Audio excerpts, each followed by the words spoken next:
Hello बच्चों, एक बार फिर से आपका स्वागत है। आज मैं आपको जीव विज्ञान का हमारा जो चौथा चैप्टर है वो समझाऊंगा। इसमें इस चैप्टर का नाम है आपका जनन स्वास्थ्य यानी रिप्रोडक्टिव हेल्थ। इस रिप्रोडक्टिव हेल्थ में सबसे पहले जो है वो विश्व तथा भारत की जनसंख्या, चूँकि रिप्रोडक्टिव हेल्थ से रिलेटेड है तो रिप्रोडक्शन से संबंधित जनसंख्या सबसे पहला पॉइंट आता है।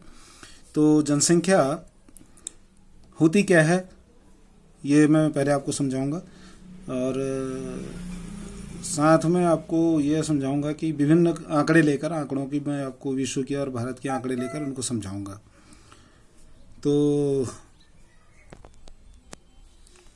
तो सबसे पहले मैं आपको समझाऊंगा जनसंख्या। जनसंख्या होती क्या है? जनसंख्या क्या है?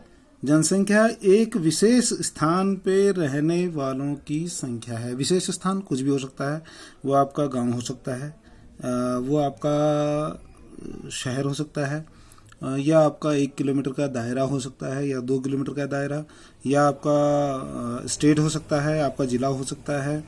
तो एक विशेष स्थान पर रहने वाले, मैंने पूरी परिभाषा यहाँ पे लिखी हुई है, ये विशेष स्थान पर रह रहे व्यक्तियों की संख्या को जनसंख्या कहा जाता है। यानी कि अगर हम 1 किलोमीटर का दायरा ले लें तो 1 किलोमीटर के दायरे में कितने लोग रहते हैं वो उसकी जनसंख्या है। अब हम ये जनसंख्या भारत की भी कह सकते हैं, यानी भारत में जितने लोग या जितने व्यक्ति रह रहे हैं वो वहाँ की जनसंख्या है। अगर हम विश्व की बात करें तो विश्व में जितने लोग रह रहे हैं वो उनकी जनसंख्या है। दूसरा आता है जनसंख्या वृद्धि। जनसंख्या वृद्धि क्या है? देखो, विशेष स्थान में गिने चुने लोग रह रहे हैं। मान लिया आपके गांव की बात करें, आपके गांव में 50 लोग रह रहे हैं सपोज। तो नेक्स्ट अगले साल जो है कुछ बच्चों ने जन्म लिया, मान लिया वहाँ 10 बच्चों ने जन्म लिया, तो अब 50 और 10 60 हो गए। तो 10 जो है आपकी जनसंख्या वृद्धि हो गई। तो विशेष स्थान पर रह रहे व्यक्तियों की संख्या में वृद्धि को जनसंख्या वृद्धि कहते हैं। एक विशेष स्थान में रह रहे व्यक्तियों की संख्या में वृद्धि। जनसंख्या क्या है? कितने व्यक्ति रह रहे हैं। और जनसंख्या वृद्धि क्या है? जो लोग रह रहे थे उनकी संख्या में कितनी वृद्धि हुई है। ठीक है। और अगर हम भारत की बात करें तो भारत के हिसाब से भारत की जनसंख्या अभी 137 करोड़ है। ठीक है, 1 अरब 37 करोड़। तो ये जो है आगे जितनी बढ़ेगी वो उसकी जनसंख्या वृद्धि हो जाएगी। इसके बाद अगला इंपॉर्टेंट टॉपिक है जनसंख्या विस्फोट किसे कहते हैं। ये बहुत पूछा जाता है। जनसंख्या विस्फोट क्या होता है? जनसंख्या विस्फोट वह स्थिति होती है जब हमारी जनसंख्या उपलब्ध साधनों से अधिक हो जाती है। यानी कि जो जितनी व्यक्तियों की संख्या बढ़ रही है, हमारे पास साधन उतने ही कम है, तो प्रति व्यक्ति उनको साधन उपलब्ध नहीं हो पा रहे हैं, तो इसको जनसंख्या विस्फोट कहते हैं। तो ये जैसे कि जनसंख्या वृद्धि की वह स्थिति जब जनसंख्या उपलब्ध साधनों से अधिक बढ़ जाती है, जनसंख्या विस्फोट कहलाता है। यानी जनसंख्या तो बढ़ ही रही है लेकिन उपलब्ध साधन हमारे लगातार कम होते चले जा रहे हैं। ठीक है, मतलब एक फैमिली है, एक फैमिली में अगर 10 लोग रह रहे हैं, 10 लोगों के लिए ज़मीन कम है।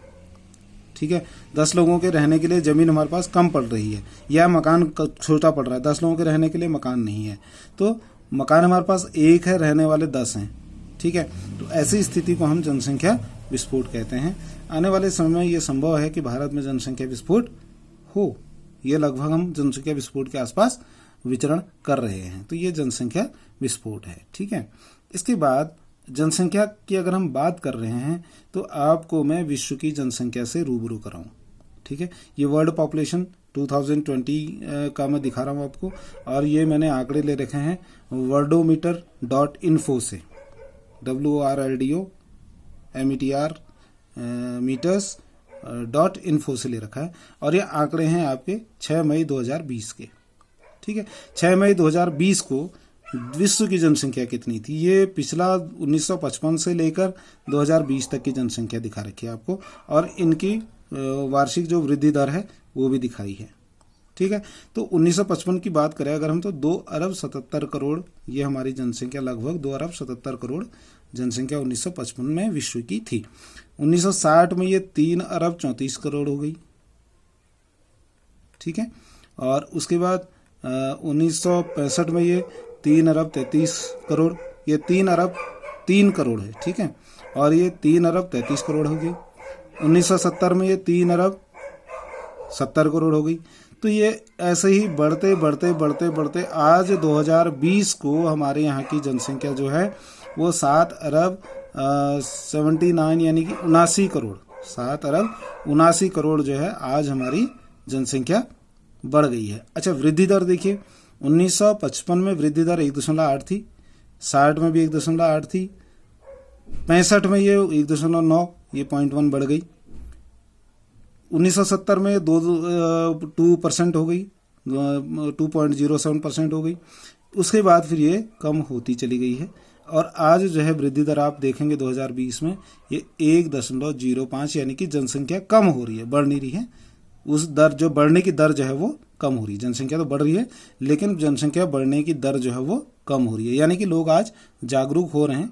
तो ये इसका एक अच्छा उदाहरण है। तो ये वर्ल्ड की, संसार की जो है 6 मई 2020 की स्थिति है जनसंख्या की। इसके बाद मैं आपको बताऊं विश्व की जनसंख्या वर्षवार आगे कितनी बढ़ सकती है। ये 2020 के आंकड़े ये हैं और ये 2050 के आंकड़े हैं। ठीक है, विश्व की जनसंख्या भी 7 अरब 79 करोड़ लगभग है। 2025 में यह जो है ये 8 अरब 18 करोड़ जा सकती है। 2030 में 8 अरब 54 करोड़ जा सकती है। ऐसे ही 2050 तक ये 9 अरब 73 करोड़ यानी कि लगभग 10 अरब के आसपास ही जनसंख्या जा सकती है। ठीक है, और वृद्धि दर आप देखेंगे, वृद्धि दर भी कम हो रही है। यहाँ आप देखिए 1.1 था, ये 0.98%, 87, ये 78, ये 69, ये 61, 53 लगातार कम हो रही है। यहाँ वृद्धि दर 1.10 थी और यहाँ जो है 0.53% रह गई है। तो ये लगातार ही जनसंख्या वृद्धि दर जो है वो घट रही है। ठीक है, ये शिक्षित होने का एक प्रमाण है कि जनसंख्या दर जो है वो घट रही है। ठीक है, ये मैंने ये सोर्स इसका worldometer.info करके है, तो ये आप देख सकते हैं worldometer.info। इसको आप खुद नेट पे सर्च कर सकते हैं और ये आंकड़े डेली बदलते रहते हैं। ठीक है, आप इसको चेक कीजिएगा, अपने नेट पे चेक करिए, अपने लैपटॉप पे, फ़ोन पे आपकी ये साइट खुल जाएगी worldometer.info। यहाँ से आप ये डिटेल डेली ले सकते हैं और डेली ये चेंज होता है। तो ये है। अगला आपको मैं बताऊं, ये है हमारा कंट्री वाइज, हमारे विभिन्न देशों में जनसंख्या वृद्धि कैसे होती है और कौन सा देश सबसे आगे। देखिए चाइना है, चाइना 1 अरब 43 करोड़ है। इंडिया 1 अरब 38 करोड़। इंडिया बहुत ज़्यादा पीछे नहीं है, 38 से 43 यानी कि 5 करोड़ की का लगभग अंतर है। तो ये अंतर बहुत ज़्यादा नहीं है, चाइना के आसपास हम पहुंच सकते हैं। अगर जनसंख्या वृद्धि दर जो है कम होती रही तो हो सकता है फिर ना भी पहुंचे। और चाइना ने तो अपने कई सारे कानून बनाए थे जनसंख्या को रोकने के लिए, वो सफल भी रहे हैं। इंडिया में ऐसा कोई कानून अभी नहीं है। तो उसके बाद यूनाइटेड स्टेट देखिए और इंडोनेशिया, पाकिस्तान, ये जनसंख्या वृद्धि के दर नंबर 1 चाइना है, दूसरा इंडिया, तीसरा यूनाइटेड स्टेट है, चौथा इंडोनेशिया है, पांचवा पाकिस्तान है, छठा ब्राज़ील है। तो ये जो है लिस्ट है कौन सा देश जो है जनसंख्या में सबसे आगे है और कौन पीछे है। तो ये है आपका, थोड़ा क्लियर शायद आपको नहीं हो रहा है, मैं इसको थोड़ा क्लियर करूं। यस, ये आपको आप क्लियर हो गया होगा। तो चाइना, इंडिया सबसे ऊपर, चाइना, फिर इंडिया है, फिर यूनाइटेड स्टेट, इंडोनेशिया, पाकिस्तान है, फिर ब्राज़ील है, ये जो है नाइजीरिया है, बांग्लादेश है। ऐसे इनकी जनसंख्या जो है इस प्रकार से डिक्रीजिंग ऑर्डर में है। ठीक है, ये भी जो रिकॉर्ड है वो 6/5/2020 का है, 6 मई का। अभी 6 मई 2020 को मैंने सारे रिकॉर्ड ले रखे हैं, वही वर्ल्डोमीटर से ले रखे हैं। ठीक है, तो ये जो है विभिन्न देशों की जनसंख्या है। इसके बाद अगला मैं आपको दिखाऊं, अब हम आते हैं भारत में। भारत में क्या है, भारत में वृद्धि दर किस प्रकार है, ये वही चीज़ है जैसे आपको मैंने अभी वर्ल्ड में समझा है।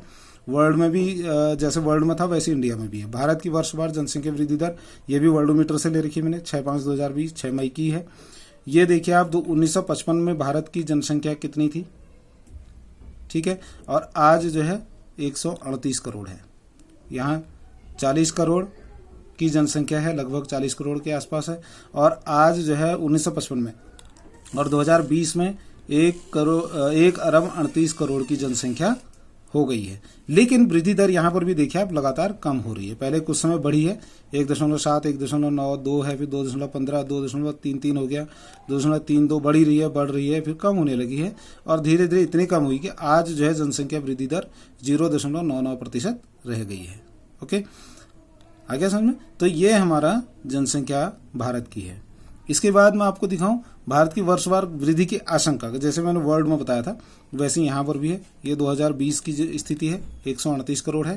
ये धीरे धीरे 163 करोड़ के आसपास जनसंख्या 2050 तक हमारी जा सकती है। और वृद्धि दर यहाँ भी देखिए लगातार कम हो रही है, 1.44% अभी चल रही है, लेकिन आगे को फिर कम होती चली जा रही है। 2050 तक उम्मीद है कि वृद्धि दर जो है 0.23% हो जाएगी और जनसंख्या लगातार कम होती जाएगी। ये सोर्स है वर्ल्डोमीटर, जहां से मैंने आंकड़े ले रखे हैं। अब भारत में जन्म और मृत्यु दर आपको दिखाऊं। वैसे भारत में जो ग्रोथ रेट है, जनसंख्या वृद्धि की दर है, वो 1.1% है, ठीक है। लेकिन बर्थ रेट यहाँ पर जो 18.2% है। अब आगे मैं जब जनसंख्या वृद्धि वगैरह पढ़ाऊंगा तो वहां पर आपको फिर ये याद रखना पड़ेगा।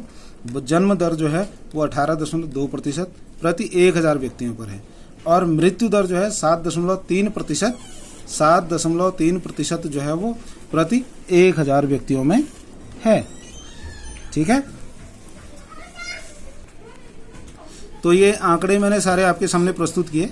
Birth rate 18.2%, death rate 7.3%। अब यहाँ पर देखिए जन्म दर जो है ज्यादा है और डेथ रेट कम है, इसीलिए जनसंख्या की वृद्धि हो रही है। अगर डेथ रेट ज्यादा होता, बर्थ रेट कम होता, तो इस कंडीशन में जनसंख्या कम हो रही होती, ठीक है। तो बर्थ रेट 18.2 यानी कि डेथ रेट से 2 गुना से ज्यादा है, ठीक है। तो इसलिए जनसंख्या जो है लगातार बढ़ रही है। तो ये तो मैंने आपको जनसंख्या की एक वर्ल्डोमीटर से आंकड़े लिए, और अगला टॉपिक में मैं आपको जो है वो समझाऊंगा जनसंख्या वृद्धि के कारण, और बाकी उससे रिलेटेड अन्य चीज़ें मैं आपको नेक्स्ट वीडियो में समझाऊंगा। तो इसको याद करिएगा, इसको समझिएगा। थैंक यू, धन्यवाद।